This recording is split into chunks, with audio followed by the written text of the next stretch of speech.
Alright, Shalom. First and foremost, I'd like to give all honor, glory, and praise unto Yahweh, Bahashem, Yahweh Shai, Bahashem, Rakah, Rash. Double honors and respect to the elders and to the apostles of the great millstone. Peace and blessing to all Akim that are preaching and teaching His word with 100% truth and sincerity. And unto the men, women, and children that are listening and learning. And unto the Bayath, the Damadah, the Latas of David that is scattered abroad. I give you my utmost and sincere salutations. Okay, so this lesson is about, as the title says, 14 signs that you were raised by a narcissistic parent. So we're going to go into a bit about, a narcissistic parent, what it entails. So it says a narcissist or someone with narcissistic tendencies can be anyone in your life, a spouse, a partner, a parent, boss, teacher, acquaintance.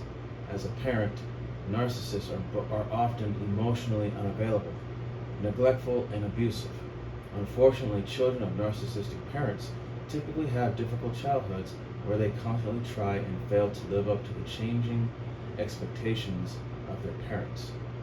Children begin to believe that their parents' love is conditional, which can result in struggle with self-esteem, anxiety, depression, and unhealthy relationships that follow them into adulthood. Alright, so, and just a little personal testimony. I myself am a victim of this.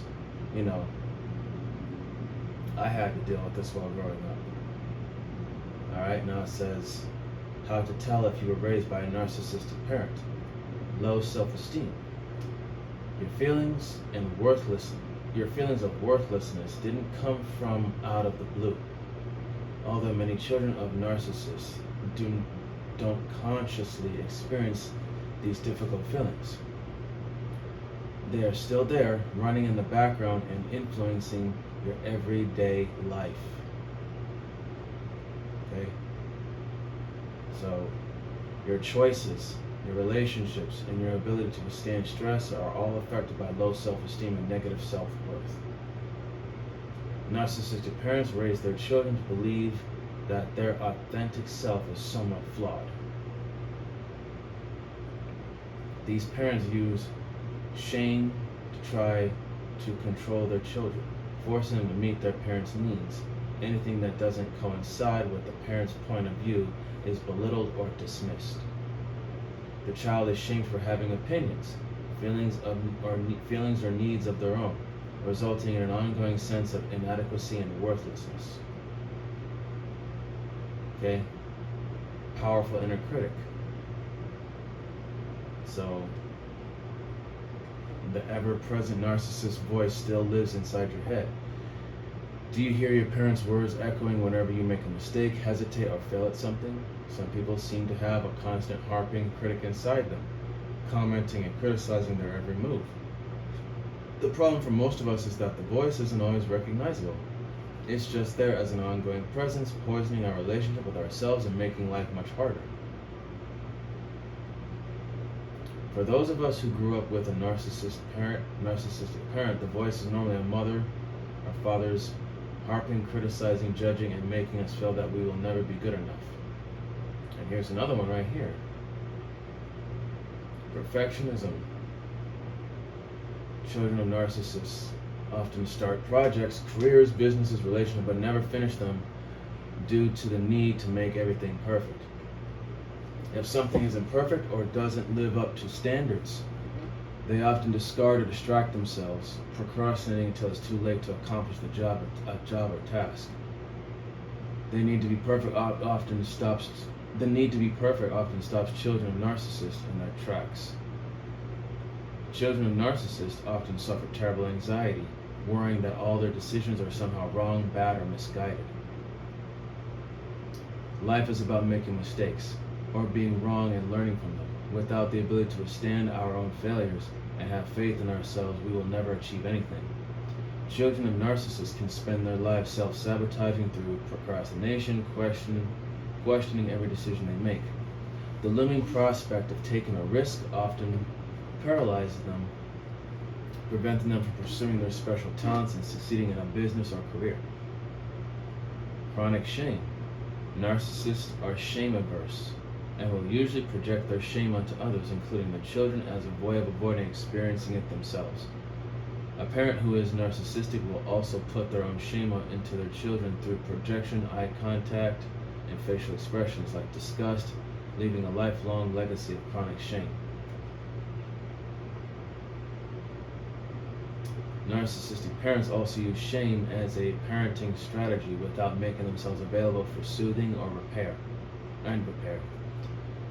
Okay, so I'm not going to read all of this, but these are just a list of things that come from having a narcissistic parent like this one. Sensitivity to criticism. So narcissists experience their children as an extension of themselves. So in order to maintain an inflated or positive experience of self, they need their offspring to be perfect. This means that they are continuously uncomfortable with the mistakes and imperfection inherent in being human. Narcissistic parents rarely accept failure or mediocrity. Being ordinary is just not acceptable. If you grew up with a parent that nitpicked, micromanaged, criticized, judged, and controlled every situation, likely your parent was a narcissist and had strong tendencies. Sensitivity to rejection. Okay? So, alongside the sensitivity of criticism is connected to a connected and debilitating sensitivity to rejection. So, these two closely related traits may stay with us from a childhood where we were often rejected, criticized, and judged. Although rejection sensitivity tends to be more relationship focused. It's part of the same problem. So, if a parent or friend makes an insensitive or thoughtless comment, we often catastrophize and self-blame, leading to resentment, sabotage, and ongoing problems in our closest relationships. The emotional abuse of our past causes us to have pushed back into our trauma. Rejection sensitivity makes us much more vulnerable in relationships and can stop us from taking the risks needed to find happiness. Insecure attachment style. So, this is another one, insecurities. So this type right here, they are usually too self-focused and to be sensitively attuned. This leaves them with overwhelming sense that relationships are fragile and that we must do all the work to maintain them. They will also be anxious around their parent partners, never relaxing into the feeling that they will be there for them. This in turn can cause us to need constant reassurance, so constant validation. Okay, you try to prove yourself that you are worthy to another person, and which for some partners can be unwelcome and perhaps overwhelming, leading to the very thing we fear the most: rejection. One-sided relationships. Children of narcissistic parents often find themselves in relationships where they are exploited or ignored. Because they have been emotionally abused and rejected by their parents, they haven't internalized a healthy template for relationships. Depression and anxiety. This is what I got the most out of it before I came to the truth. This is what I suffered from. Depression and anxiety are the result of the deeper wounds to your sense of self. Survivors of narcissistic parents can be left with a host of issues in adulthood, including problems with relationships.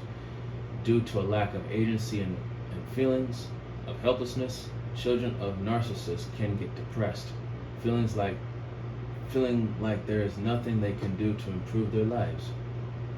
This helpless rage and frustration survivors experience as emotionally abused children can result in the sense that there is no justice, and any step they take will be stymied. So,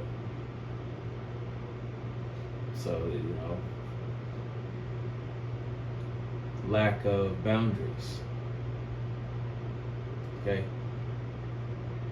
Problems with anger, patterns of self-destructive behavior, depleted sense of self, and competitiveness.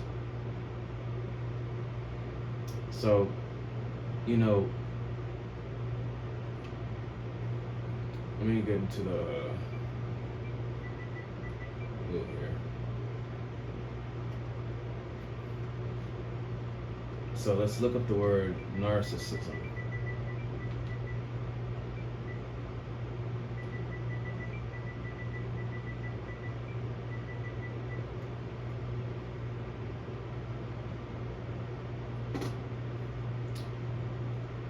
Narcissism involves self-focus, entitlement, admiration seeking, and lack of empathy, empowering individuals to confront and break free from narcissism involves self-focus, entitlement, admiration seeking, and lack of empathy. So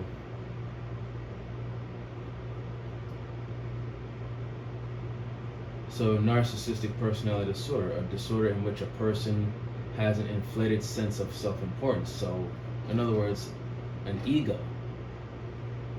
Sociopathy, a mental disorder causing dysfunction in thinking, perceiving, and relating to others. So, you could say that in a way that narcissistic people are sociopaths. There we go, narcissism. Excessive interest or admiration of oneself and one's physical appearance. Synonyms: vanity, self-love, self-admiration, self-adulation, self-absorption, self-obsession. Conceit, self-conceit, self-centeredness, self-regard, egotism, egoism, egocentricity, egomania. Okay? So basically a sociopath and an egomaniac and lack of empathy. That's a sociopath. Someone who highly values themselves. All right? So let me just go back up to the topic here. So we're going to go ahead and get into the scripts, and we're going to be edifying. So we're going to start off with the book of Colossians.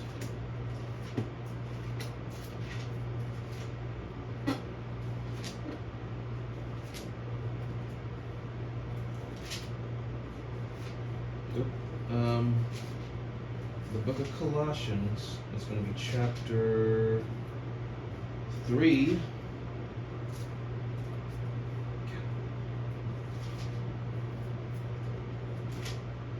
Chapter 3, verse 21. And it says, "Fathers, provoke not your children to anger, lest they be discouraged." Okay? So, as we read about some of the signs about being a narcissistic parent, provoking your child to anger, discouraging them, like belittling them, talking to them in a condescending manner, like condescending meaning you're talking down to them, like they're inferior or they're worthless or they can't do anything. See, that's another thing too, like a lot of people don't understand. Words have power behind them. And whatever words that come out of your mouth can affect people, even your own children. That can cause, as we just read in some of the signs of a narcissistic parent, they can cause a low self-esteem, lack of self-confidence, anxiety, depression, anger. It can really, words can really fuck with somebody mentally and emotionally. Okay? There's power behind words. Right? And since we also just read that, narcissistic parents can be neglectful. Ignore their children, not show them any attention. This is one thing that can become of that. This is going to be the book of Proverbs. It's going to be Proverbs chapter 29, verse 15. And it says, "The rod and reproof give wisdom." So the rod, meaning, the belt or whatever you use to physically discipline your kid, the belt, the paddle or whatever. So the rod and reproof meaning correction, give wisdom. but a child left to himself bringeth his mother to shame. So, without discipline and correction, the child will bring that mother to shame because that child has no sense of direction, no sense of purpose. And mothers are supposed to be the ones to raise the children and teach them. So it's not just the fathers that have their hand to play in this, it's also the mothers. If the mothers don't do their part in raising the kids and taking care of them, issues can come about. Okay?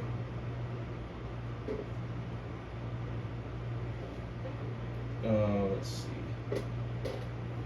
Next is going to be the book of Ephesians. Actually, let me get this. I'm going to drop down to verse 17. This is Proverbs chapter 29, verse 17. And it says, correct thy son, and he shall give thee rest.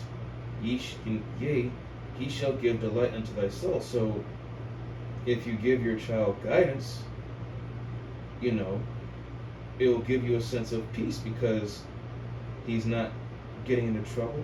He's not doing things that are wrong. And he'll give you delight unto your soul. You'll be happy. You'll be pleased with them. And this is, I'm going to drop down to verse 19. And it says, a servant will not be corrected by words, for though he understand, he will not answer. So, you can't discipline with someone just words alone. Sure, words alone, yeah, they'll understand what you're saying, but they're not going to listen or take heed. So, sometimes you have to get physical. Sometimes you have to show them. You can't just tell them.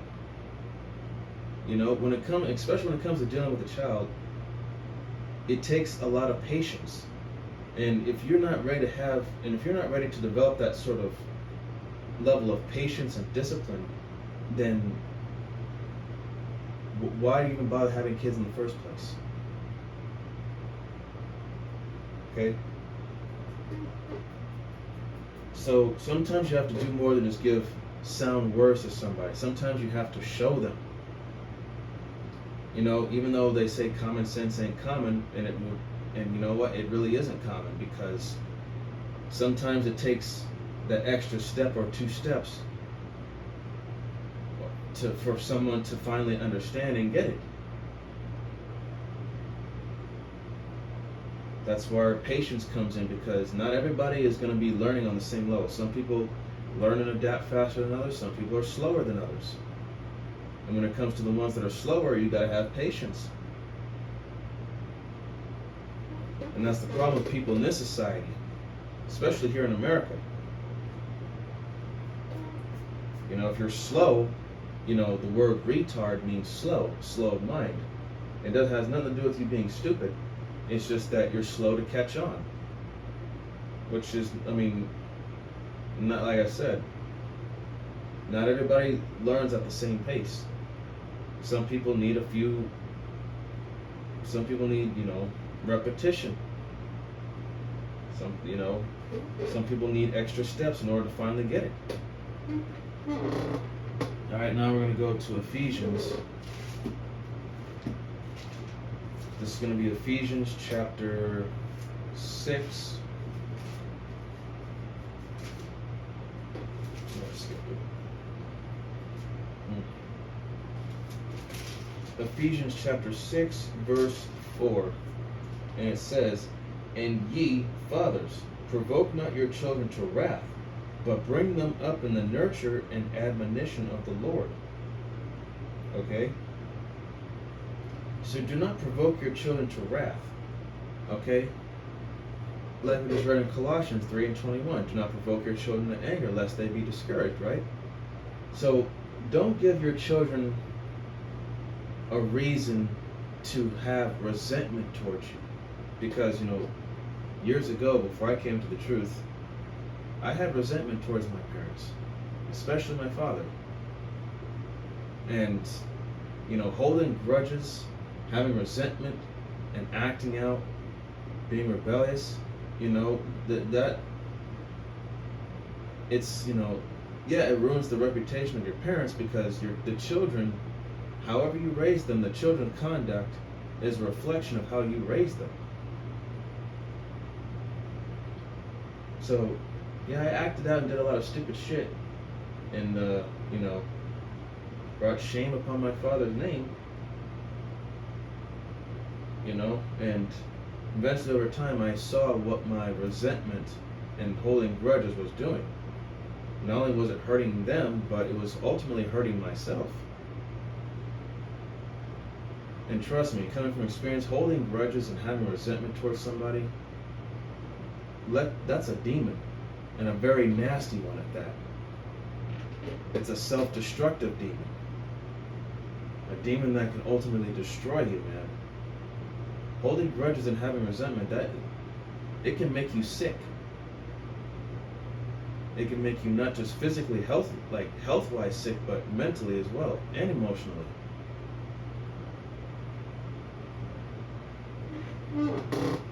Alright, now this is going to be the book of Proverbs again.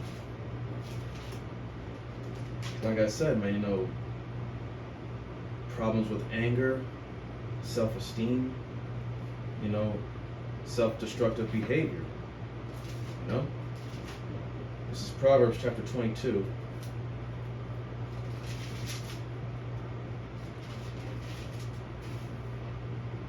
Verse 6, and it says, train up a child in the way he should go, and when he is old, he will not depart from it. Okay? So, going back to Ephesians again, Ephesians 6:4, it says, and ye fathers, provoke not your children to wrath, but bring them up in the nurture and admonition of the Lord. So bring them up in the nurture and the instruction to learn the ways of Yahweh B'Shem Yahushai, man. Teach them how to be, teach them how to be. Okay? This is how you're supposed to train your children. But, we live in a society where the family structure is all sorts of fucked up, and parents don't know how to really be parents.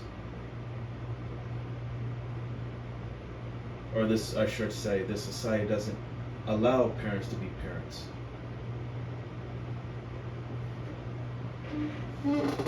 Alright, this is going to be Proverbs again. It's going to be chapter 19. 19 verse 18. And it says, chasten thy son while there is hope, and let not thy soul spare for his crying. Okay? Chasten, which means to instruct. While there is still hope for your child to learn, instruct them. That way you don't ruin their lives. Because their lives will be ruined if they don't have no instruction or no guidance or any sense of purpose or direction, man. If you don't give them those things, they are not going to grow, they are not going to develop, they're not going to progress. Because we live in a society where you pretty much have to figure everything out on your own. Yes, I get it. Some things in life you have to figure out on your own, but not everything. Because sometimes you need to go to some others or to someone to ask to figure it out. Okay? You can exhaust every option you can to try to figure something out, but if you can't find the answer you're looking for, you have to go to somebody else.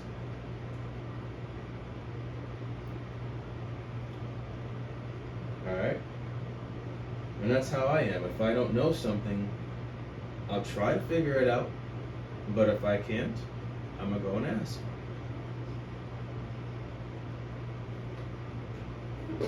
But like I said, we live in a society where they leave you to figure everything out on your own, whether it be in the household as a kid or even at your job, and you're still they just expect you just to be observant and see how people work and how they do. And if you have a question, it's like a minor nuisance to them. It's like, okay, what do I do with this? What do I do with that? Like I said, common sense ain't common. Some people just need a little extra guidance. And some people act like that's a problem. Alright, Now we're going to go to Psalms. It's the book of Psalms, chapter 127, and verse 3. So, if you are a narcissistic parent, or you are the parent, or you are, this is to you parents that are narcissistic. This is Psalms chapter 127, verse 3. It says, "Lo, children are an heritage of the Lord, and the fruit of the womb is his reward." So I'm going to read that again. Psalms 127, verse 3 says, "Lo, children are an heritage of the Lord, and the fruit of the womb is his reward." Okay? So, children are a gift from Yahweh B'Shem Yahushai. Don't abuse that gift.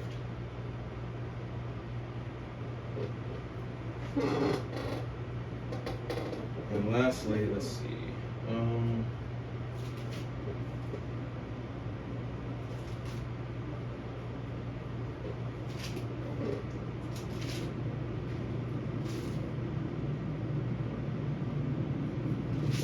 This is going to be Proverbs again. It's going to be chapter 17.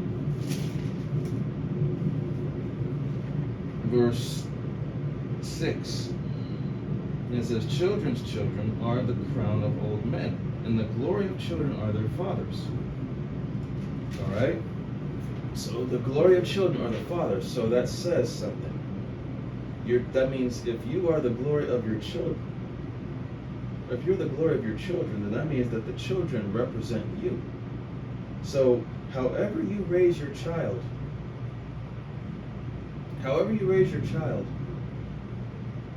and how they conduct themselves later on according to how you instructed them, that comes back on you. That'll say a lot about you. Okay?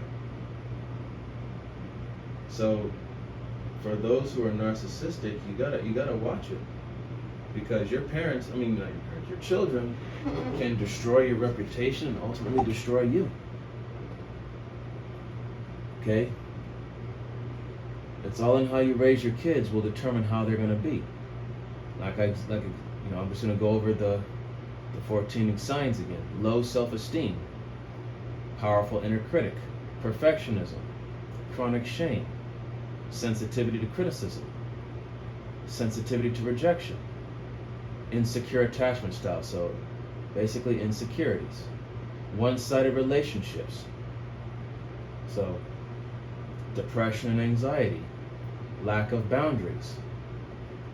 So, like I said, narcissists don't develop good boundaries growing up, because boundaries are an inconvenience to narcissists. Narcissistic families aren't allowed to develop or have a healthy sense of themselves as separate or autonomous. Because narcissists generally view their children as an extension of themselves, they discourage any attempt by the child to separate or express their individuality, including having boundaries.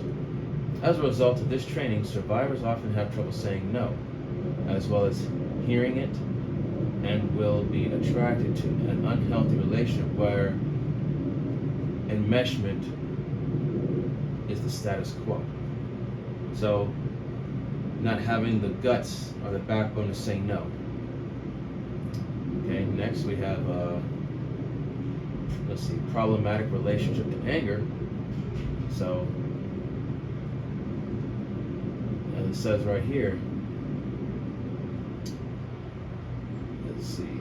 narcissistic parents often display and express anger in unhealthy ways. Sometimes they will be verbally abusive, belittling, and sarcastic. These passive-aggressive ways of expressing anger are used to humiliate and control children. Okay, people raised in these environments can be fearful or easily intimidated. They may be unable to express their own anger in healthy ways and are at risk of becoming bullies or alternatively pushovers who don't know how to set limits.